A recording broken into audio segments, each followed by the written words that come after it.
Hamıya salamlar, EV Motors'dan mən Kamil Əlizadə. Hal-hazırda gördüyünüz model isə Changan Qiyuan Q07 modelidir. Çıxışı ilə Azərbaycanda böyük ajitaja səbəb olan model. İndi isə gəlmişik onu incələməyə. Qabaq hissəsində deməli yeni üslubda ön panellərimiz var burada. Qiyuan logosu da burada işıqlandırır. Çox gözəl görsənir, məncə estetik vid verir maşına. Həmçinin əsas işıqlarımız bu tərəfdədir. Bunlar belə daylight'dır, bunlar isə əsas işıqlarımızdır.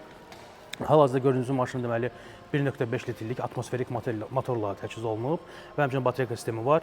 Batareyka ilə 215 km məsafə qət edə bilir. Motorun isə deməli elektrik olduğu vəziyyətdə benzin istifadəsi 2.6 litr, elektrik olmayanda istifadəsi isə 100 km yandırdığı benzin isə 4 km təşkil edir. İncə maşınımızın içinə baxaq. Maşınımızın salonu elə Qiyuana məxsus bir üslubda yığılıb. Demək olar ki, standart bir salondur Qiyuanlar üçün. Qapı açılmağı buradandır, pəncərələrin idarəsidir, yan şeylərin yığılmasıdır, zamoklanmasıdır və pəncərələrin zamoklanmasıdır burada. Həmçinin qapını əgər knopka xərab olsa, buradan da açmaq olar.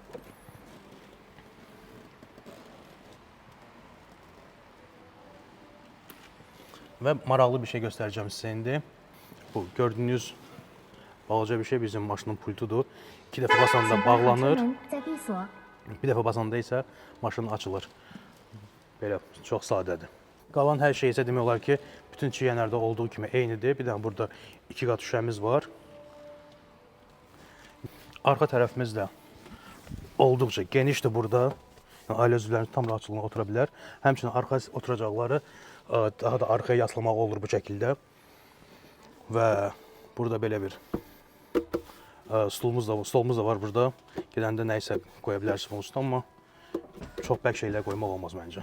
Bu hissədə isə planşetləri yerləşdirmək üçün belə bir ağızlıq qoyublar. Planşetlərin arxasında plasmas birləşdirici var. Onu taxıb, onu bura taxırsınız və burada ekranınız əmələ gəlir sizin üçün. Həmçinin burada bir dənə USB Type-C deməli girişi var və kondisioner çıxışları da burada. Panorama lükumuzdur, açılmayan. Gördüyünüz kimi. Belə bir lükumuz var burada. Pülsosumuz yoxdur, onu da qeyd edim. Yəni maşının heç bir modelində pülsos yoxdur. Elektrik bagajımız var burada. Bagaj hissəsi mənə elə gəlir ki, olduqca genişdir yəni. Burada da 2 dənə çamadan qoyublar, balaca olsalar da yəni 4-5 dənə böyük çamadan yerləşdirmək mümkündür. Həmçinin bagaj hissəsinin altında da burada belə bir hissəmiz var. Üç bucağımızdır. Charger verilmir bu maşının üstündə, onu da qeyd edim. Chargeri də ayrıca almaq lazımdır.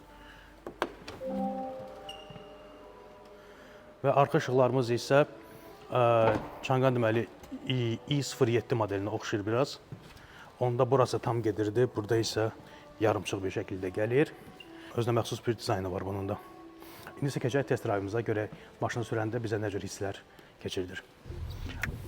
Deməli, hal-hazırda başlamışıq artıq maşınımızın test drivına və maşına daxil olan kimi bizim diqqətimizi bu ekran çəkdi burada. Gördüyünüz kimi hal-hazırda pasajer tərəfə baxır və deyəndə ki, Xiaoniho.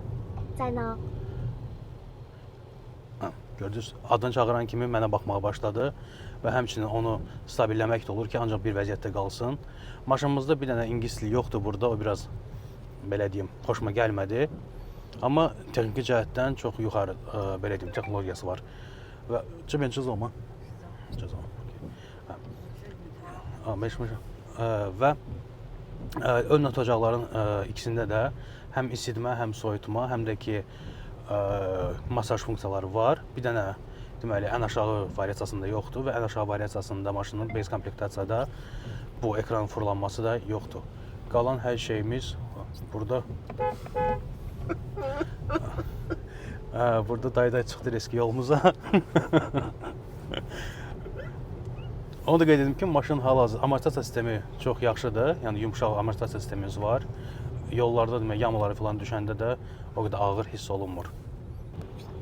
Və Smart Drive keçmək üçün 2 dəfə D-yə basırsınız. Özü qabaqdakı maşına görə tənzimləyir məsafəni və sürəti. Qabağımızda maşın qırmızı işıqda dayandığı üçün o da gəlib dayanır burada. Mən heç nəyə basmıram. Yəni, tormozdan da ayağımı çəkmişəm, özü gəldi dayandı burada.